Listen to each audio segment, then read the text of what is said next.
Hello, everyone. My guest today is Latif Nanji. He's the co-founder and CEO of a company called Roadmunk, a product road mapping platform that enables clients like Coca-Cola, Citibank, MasterCard, and Adobe to visualize and collaborate on strategic plans. All right, Latif, are you ready to take us to the top?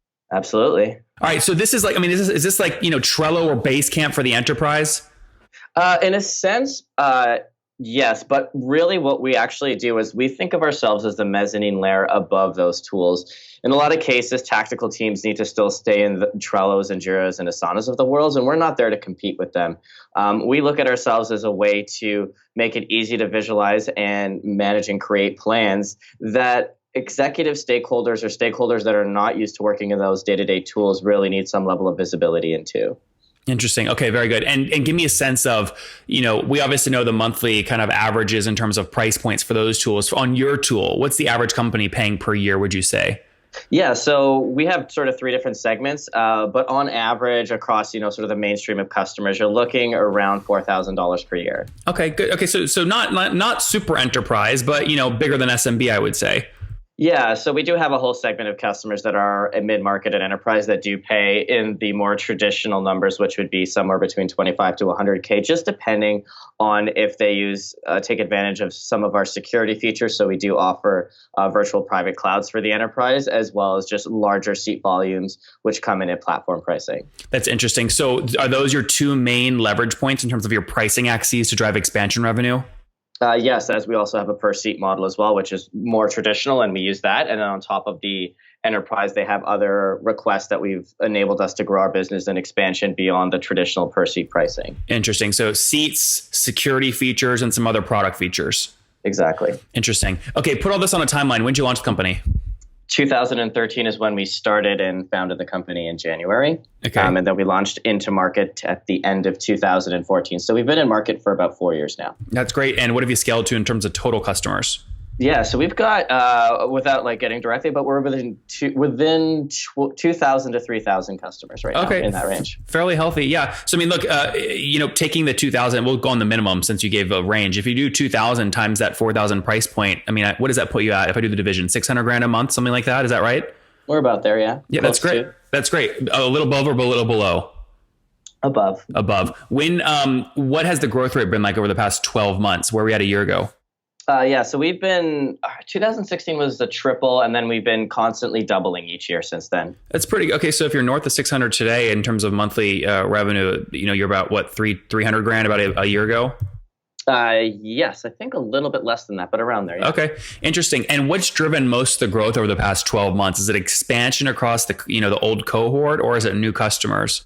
Yeah, it's around 60-40 split between new and expansion. We're seeing really healthy expansion simply because of the viral nature of the software. I think a lot of tools that are product-led growth, just like we are, have found ways within the tool to do the land and expand model. So we start with a few seats, make a few champions really successful, and then from there we see other product managers who are our target primary audience for this tool then go and talk, since they have a lot of influence within the organization, whether it's on the executive branch or towards other cross-functional teams that work and need visibility into what's going on in the plan. So how effective has that been? What is your expansion on a cohort from 12 months ago typically?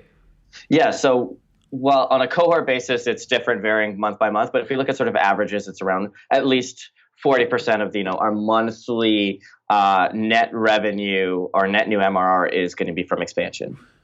Okay, let me repeat that back to make sure I get it. 40% of your net of revenue you add in a given month is going to be from expansion revenue. Yeah, so let's say on a month you add 50K MRR, 20 of that would be from expansion. Got it. But I'm curious on a cohort basis, because this gets into churn. What's your revenue churn per year? Yeah, so we don't necessarily disclose those numbers for now, just because it's a bit of a competitive space. We don't want to get through that, but I would say we're slightly below average. I think we're doing pretty healthy. So I would say it's somewhere between, on a gross basis, between 2 and 3. Okay, and that's monthly or annually?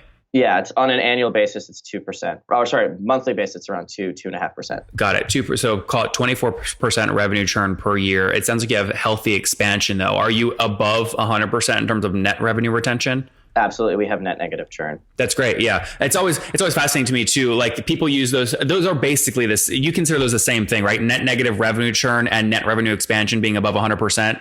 Yes, absolutely. Yeah, it's just interesting. Some people choose to, like, I guess, think about it positively, so they talk about retention. Others think about it negatively, so they think about churn. It's just a mindset thing. It is. So I think if you're talking to investors, they love talking about retention. They're less worried about this net negative thing. They want to understand retention on a cohort basis, understanding which cohorts are mature, if they've been, gone through a full annual cycle, if, you're billing in that manner. So there's all those dynamics. Net negative churn is probably something founders sometimes tend towards, but it just depends on, who's the audience and what kind of person's looking at the. It's just funny to me. It's basically, churn plus like retention, right? Like they equal 100% no matter which way you cut the dice. It's just which side you want to focus on. Exactly. Okay, good. So healthy expansion there. And then walk me through, I mean, you launched in 2013. It sounds like you really kicked things into gear 2014. First 100 customers, where'd they come from? You know what, Nathan? We had no idea where they were going to come from. We just put up a website. We had a product, and we connected our Stripe, the Stripe API. Within the first 90 days, we had 50 customers. I remember on December 31, 2014, we wanted to get from 49 to 50, and we called a couple people that were in trial. We'll give them a heavy discount just so that optically we could, when we were starting to raise capital, we just showed them that we got 50 customers in 90 days. So it really just came simply by SEO and marketing. That was the channel we had. We had written some content. We hadn't obviously done a full throttle because it had been only just 90 days, but we had, I would say on average at the time, probably about 10 to 15 signups a day. So very modest compared to where we are today. And then from there, we were able to do some pretty great conversion because tools on the market were still very early on in this particular space. Interesting. So first 50 customers came mainly from SEO and content.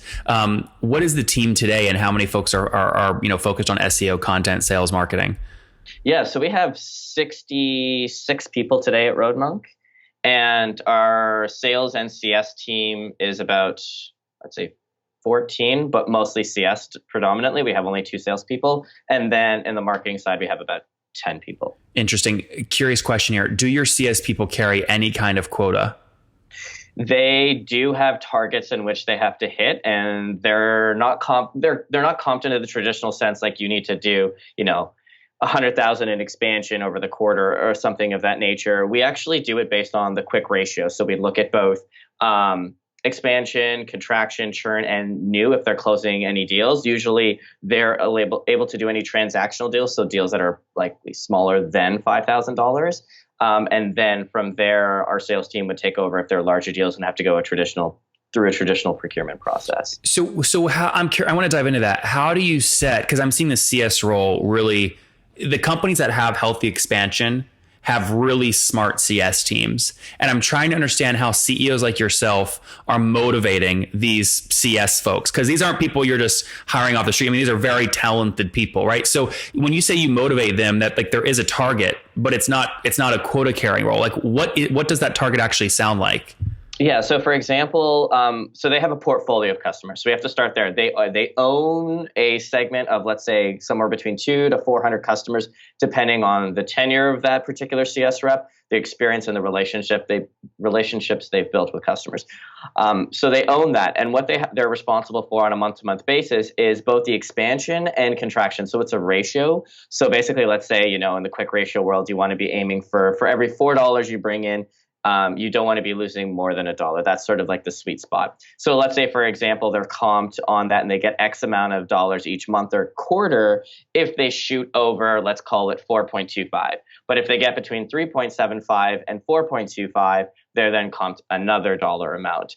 So this has been working sort of early on in the business. But as we continue to grow, we're looking at new models that are not just focused on both expansion and contraction or churn. It's also like saying, here is the expansion business as a dollar amount that we want you to focus on. So we're starting to experiment that transition, but we haven't fully gone over to that side just yet. Interesting. So let me role play with you for a second. I'm a CS person at Roadmunk. We're having our one-on-one, and my number is not 4 in, 1 out. It's like 4 in, 3 out. And you're going, Nathan, what happened? I'm saying, Latif, this sales guy like closed this huge $100,000 ACV deal and promised all these things that we can't actually deliver on. Like I had no chance. They churned. And that's why it's $3 out instead of $1 out. That's why I missed my target. That's why I'm not hitting my comp. I'm leaving. Sorry, I didn't hit my comp. I need to make more than this per month. How do you handle I'm being a little facetious, but you get my point.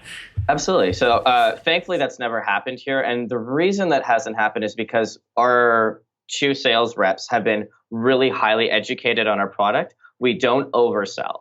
We've made sure that when we look at an RFP or requirements, that we match those requirements. And if anything does need to be delivered that's on roadmap, we are really aligned with the product teams. So we'll go back to our director of product and say, this deal is contingent on X, which rarely happens. We try to make sure we sell what we have today. I think that's a really important piece of, I wouldn't want to say feedback or advice, but I think something that we embrace internally because we wanted to avoid signing a 100K contract and then having exactly this scenario. So for example, when we signed one of the largest companies in the world onto the platform, we said, we need to deliver this in 6 months. So we said to the customer that we're going to take a year to deliver this. Here are the milestones, and we made sure to hit all of them.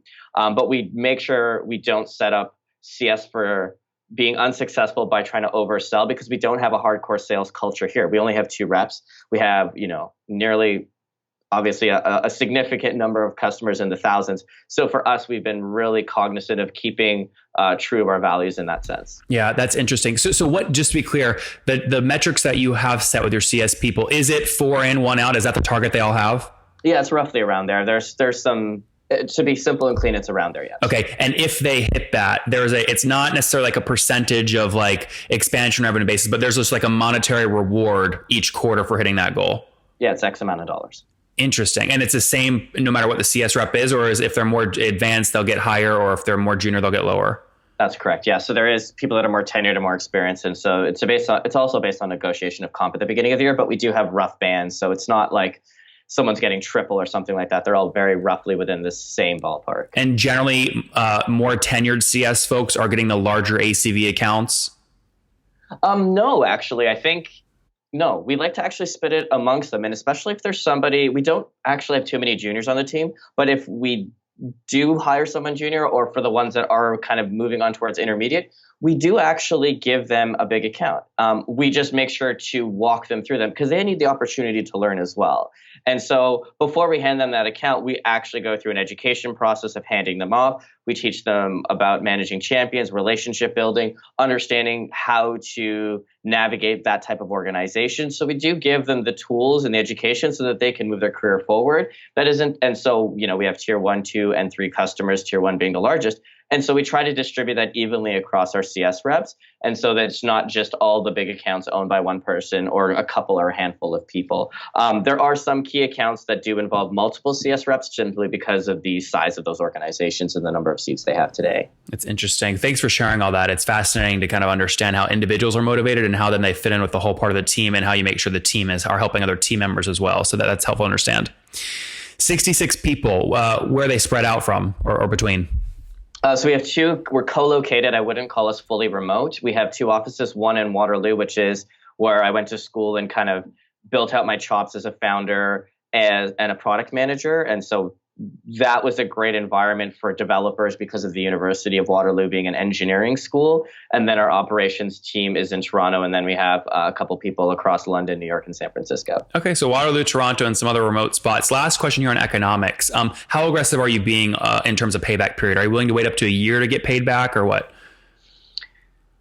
Yeah, I think our payback period is around 14 months if you roll in everything. If you kind of, the calculation can get a little bit skewed depending on what you add in. But yeah, we're happy to wait back for a year. I think the way we look at it is creation of value to the user is number 1, time to value, making sure that they get that value and hit the North Star within, 60 to 90 days. And then if you do that, then you're going to have the LTV at a higher rate, and over time that payback period is going to be reduced. Yeah, you said earlier your kind of average ACV starting is about $4,000, so you're willing to spend, call it $4,300 to acquire that customer. That's worst case, fully weighted case. Yes, that's great. And bootstrapped, or have you guys raised?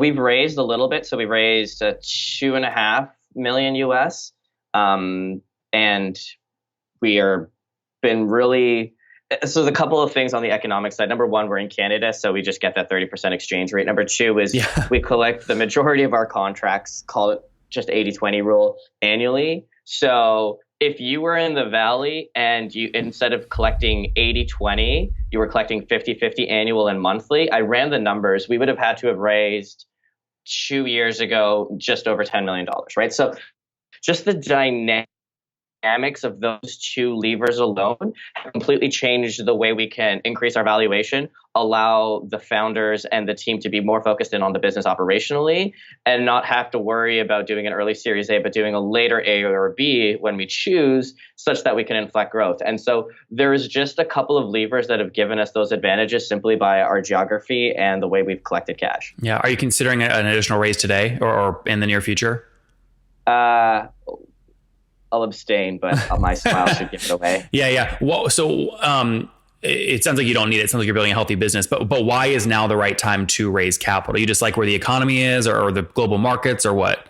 Oh, okay. So yeah, just in a general conversation sense, today is a great day to raise money. There is so much dry powder out there. I mean, it's the macro environment feels very much like those days when anyone could raise money. So if organizations should be trying to stuff their coffers if they can get a good valuation and close on reasonable terms really fast, and it doesn't skew the dynamics of the organizations, i.e. they don't have to grow too high up into a valuation. So, if your run rate is like, 2 or 3 million and you start to raise at like 30 or 40 or something egregious, you're going to have that huge challenge and then a down round on the next one. So you want to make sure you avoid those dynamics. But if you're running between 5 to 20 million and you've got those healthy things, I think it's just a great time to raise. The macro climate's great. I don't know how long it sustains for given the current climate. So for me, just generally speaking, I think it's a good time to raise. So Latif, again, generally and hypothetically, if a company like that was around your size was raising, I mean, are you thinking, what if you did raise, what kind of capital would you want to bring in a traditional kind of Series A, Series B? I mean, 5, 10, 15? Less? So for us, I would do more than less, just simply because one, we've raised so little to date. So we just hold such strong metrics. Two, I love the market we're in. So I would be raising well over 10 million, I would think would be the number for us. And then, so 10 to 15 would seem like a really great raise. We also just don't have the expenditures and burn rates that typical Valley companies do, just simply based on the cost of an engineer. It's like 1.5x less, or at least 2x less than it is in the Valley. And also the loyalty in the Canadian market is just really high because people's reputations are really big here because the communities are just so small, even though the city is big. Yep. Are you cash flow positive or basically break even today? Yes. That's great. So you have all the leverage. That's wonderful. All right, let's wrap up here with the famous 5. Number 1, what's your favorite business book? Oh, wow. I wrote this down. It would be Losing My Virginity by Richard Branson. Number 2, is there a CEO you're following or studying? I just gave it away, Richard Branson. He's definitely someone whose lifestyle I admire. That's great. Number 3, what's your favorite online tool for building your business besides your own? Wow. That's a good question. Besides Roadmunk, I would say... I thought it was just favorite online tool. So favorite online tool for building my business. Well, what's your favorite online tool? That's fine. Okay, well, I'm a big fan of Goodreads and Pocket. They keep all of the knowledge centralized for me that I need to. So when I need to go pick up a book or read an article, it's at my fingertips. Number 4, how many hours of sleep are you getting every night? Minimum 8, and I don't have an alarm. I love it. That's great. I love hearing you just like own that. So many people are like, oh, I wonder if it's like a weakness or my investors are going to hear this and think I'm not working hard. But you know what? Give you against Bill Gates, where Bill Gates gets no sleep for 4 to 8 hours and you get like 16 hours. I think you beat Bill Gates every time. 100%. And it's crazy. Like if you think about human history, like 100,000 years ago, or even 20,000 years ago, there was no clocks. There was no alarm clock. You just woke up on your own circadian rhythm. And why should we just have this jarring thing wake us up? It's crazy. It is crazy. All right. And what's your situation? Married, single, kiddos? Single. No kids? Nope. And how old are you? I got nephews and nieces, 34. That's good. All right. Last question. What do you wish your 20-year-old self knew? I would say that building a higher degree of empathy and emotional intelligence will build better human connections than just using raw intelligence and trying to be smart. Guys, there you have it. Start building your EQ, emotional intelligence, as early as you can. Latif founded Roadmunk in 2013, now scaled over 2,000 paying customers on just $2.5 million raised, which I love. They've passed about 600 grand per month in revenue. That's up doubled year over year, so about 300 grand a month just back in October of 2017. 24% gross revenue churn annually, but expansion more than covers that. So net revenue retention annually, well over 100%. Willing to spend up to 14 months of lifetime value on acquisition. In the worst case scenario, they're well below that on probably most of their signups, but healthy economics. They've got a team of 66 folks between Waterloo, Toronto, and other locations. Latif, thanks for taking us to the top. Thanks, Nathan.